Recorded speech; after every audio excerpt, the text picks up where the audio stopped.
नमस्कार। आकाशवाणी देहरादून से प्रस्तुत हैं प्रादेशिक समाचार। पहले मुख्य समाचार। संसद का शीतकालीन सत्र आज से शुरू होगा। सरकार ने कहा सत्र के दौरान वो किसी भी मुद्दे पर चर्चा के लिए तैयार। लोकसभा अध्यक्ष ओम बिरला ने सत्र के दौरान सांसदों से संसद में शिष्टाचार के उच्चतम मानदंड स्थापित करने की अपील। मुख्यमंत्री पुष्कर सिंह धामी ने उत्तराखंडी प्रवासियों से राज्य के विकास में सहभागी बनने का आग्रह किया। देहरादून में विद्युत लाइनों को भूमिगत करने के काम ने पकड़ी रफ्तार। राजधानी में 930 किलोमीटर की विभिन्न विद्युत लाइनों को किया जा रहा है भूमिगत। बॉर्डर गावस्कर ट्रॉफी के पहले मुकाबले में ऑस्ट्रेलिया के खिलाफ भारत मजबूत स्थिति में। समाचार प्रभात के साथ मैं रेनू प्रीति और अब समाचार विस्तार से। संसद का शीतकालीन सत्र आज से शुरू हो रहा है। संसदीय कार्य मंत्री किरेन रिजिजू ने कहा कि सरकार संसद के सत्र के दौरान किसी भी मुद्दे पर चर्चा के लिए तैयार है। नई दिल्ली में सरकार द्वारा कल बुलाई गई सर्वदलीय बैठक के बाद किरेन रिजिजू ने विपक्षी दलों से सत्र के दौरान लोकसभा और राज्यसभा में सुचारू कामकाज के लिए सहयोग करने का आग्रह किया। सर्वदलीय बैठक की अध्यक्षता रक्षा मंत्री राजनाथ सिंह ने की। शीतकालीन सत्र 20 दिसंबर तक चलेगा। हालांकि संविधान दिवस के उपलक्ष्य में 26 नवंबर को संसद की बैठक नहीं होगी। संसद के शीतकालीन सत्र से पहले लोकसभा अध्यक्ष ओम बिरला ने सदस्यों से संसद की मर्यादा बनाए रखने का आग्रह किया। आकाशवाणी समाचार को दिए गए एक विशेष साक्षात्कार में श्री बिरला ने सांसदों से संसद में मर्यादा के उच्चतम मानक स्थापित करने की अपील की। हम इसी तरीके से उच्च कोटि की परंपराएं स्थापित करें, जहाँ चर्चा और संवाद हो, जहाँ सहमति असहमति भी हो, विचारों की अभिव्यक्ति भी हो, लेकिन हमारा आचरण संसदीय मर्यादाओं के अनुरूप, हमारा आचरण संसदीय डिबेट चर्चाओं के आचरण की तरह हो, हमारा आचरण संविधान सभा की डिबेट चर्चाओं की तरह हमारा आचरण हो। ये हमारी अपेक्षा है। मुझे आशा है कि संविधान दिवस पर यही परंपराएं परिपाटी हम सब आगे बढ़ाएंगे। मुख्यमंत्री पुष्कर सिंह धामी ने सभी उत्तराखंडी प्रवासियों से राज्य के विकास में सहभागी बनने का आग्रह किया है। उन्होंने कहा कि राज्य में उत्तराखंड प्रवासी परिषद का गठन करने का निर्णय लिया गया है। इसकी सहायता से प्रवासी उत्तराखंड वासी भी राज्य के विकास में सहयोग दे सकेंगे।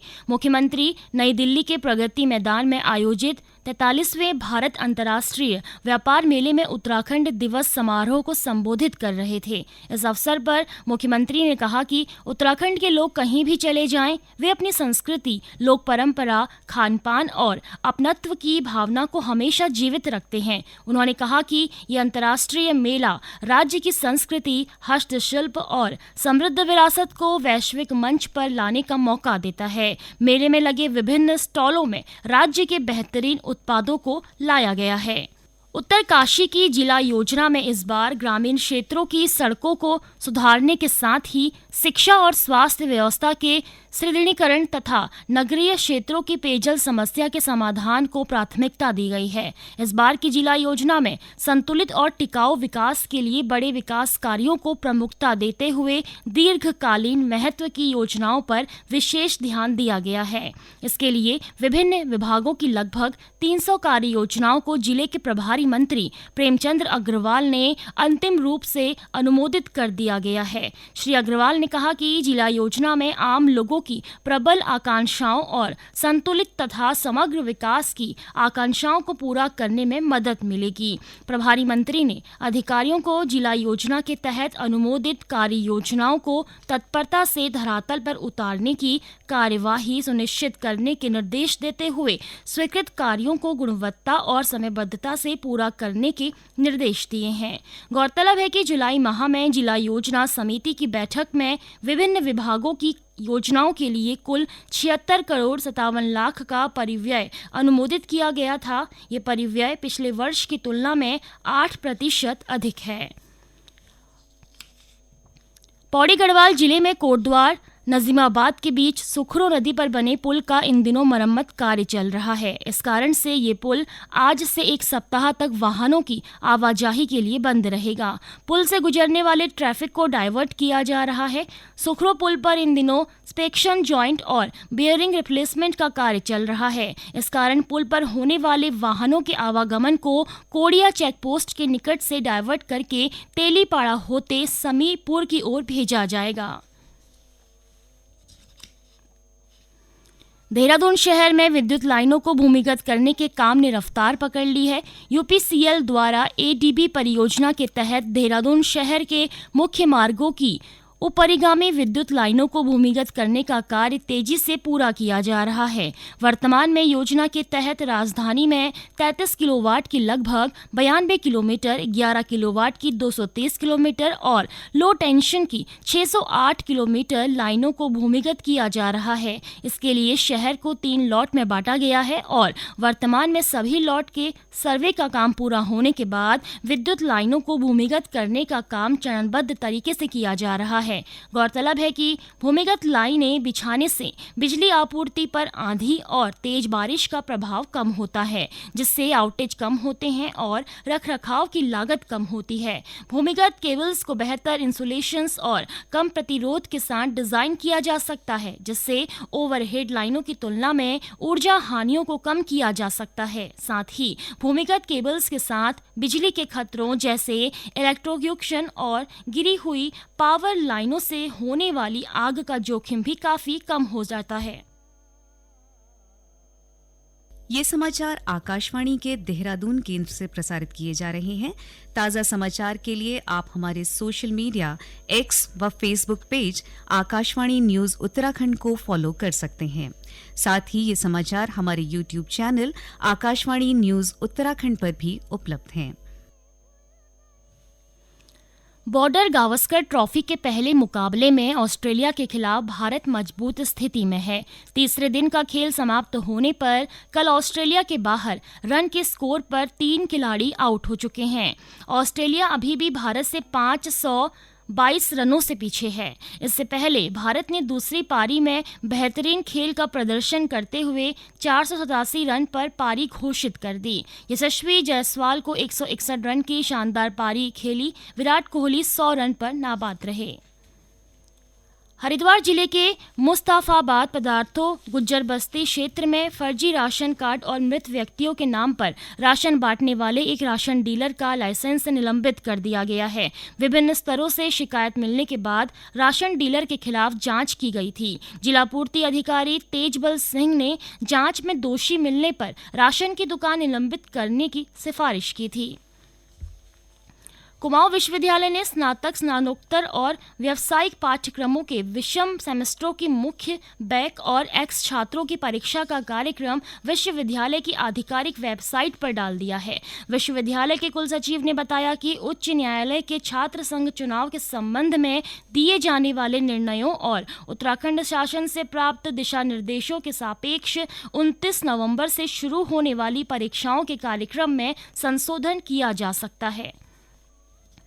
आकाशवाणी का समाचार सेवा प्रभाग हिंदी और अंग्रेजी में फोन इन कार्यक्रम पब्लिक स्पीक में आज रात 9:30 बजे डिजिटल लाइव सर्टिफिकेट के विषय पर परिचर्चा प्रसारित करेगा। पेंशन और पेंशनभोगी कल्याण विभाग की संयुक्त सचिव Dhruv Jyoti Sengupta, India Post Payments Bank के एमडी और सीईओ आर विश्वेश्वरन और इंडिया पोस्ट पेमेंट्स बैंक के सीजीएम तथा chief sales marketing officer Gursharan Rai Bansal के साथ इसमें भाग लेंगे। श्रोता हमारे विशेषज्ञों से टेलीफोन नंबर 011-234-21050 पर प्रश्न पूछ सकते हैं।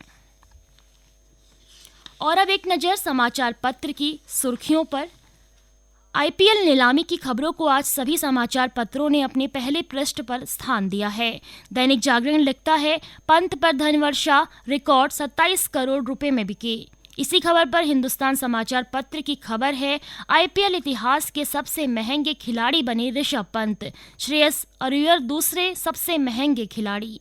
संसद के शीतकालीन सत्र को सभी समाचार पत्रों ने प्रमुखता दी है। दैनिक जागरण लिखता है, संसद का शीतकालीन सत्र आज से अदानी मणिपुर मुद्दे पर हंगामा तय। सत्र के दौरान वक्फ संशोधन, एक राष्ट्र एक चुनाव सहित 16 विधेयक सरकार करेगी पेश।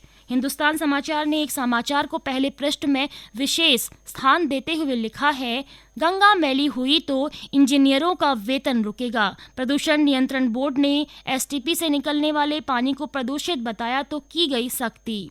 संकटग्रस्त जल स्रोतों की एक खबर को विशेष प्राथमिकता देते हुए अमर उजाला का शीर्षक है, चिंताजनक, प्रदेश में 206 सदा नीरा नदियां और गदेरे सूखने के कगार पर पहुंचे। 5428 जल स्रोतों पर भी मंडरा रहा है गहरा संकट।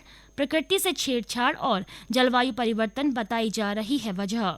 स्थानीय चुनाव की खबर पर दैनिक जागरण लिखता है, आगे खिसक सकते हैं स्थानीय चुनाव। जैसी परिस्थितियां हैं उसमें 25 दिसंबर तक चुनाव के नहीं लग रहे आसार। नगर निकायों में ओबीसी आरक्षण का अभी तक नहीं हो पाया है निर्धारण।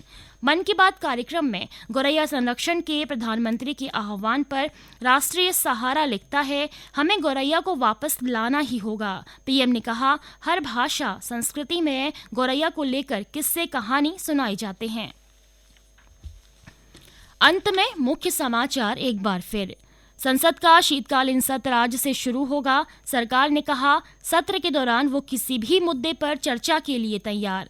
लोकसभा अध्यक्ष ओम बिरला ने सत्र के दौरान सांसदों से संसद में शिष्टाचार के उच्चतम मानदंड स्थापित करने की अपील की। मुख्यमंत्री पुष्कर सिंह धामी ने उत्तराखंडी प्रवासियों से राज्य के विकास में सहभागी बनने का आग्रह किया।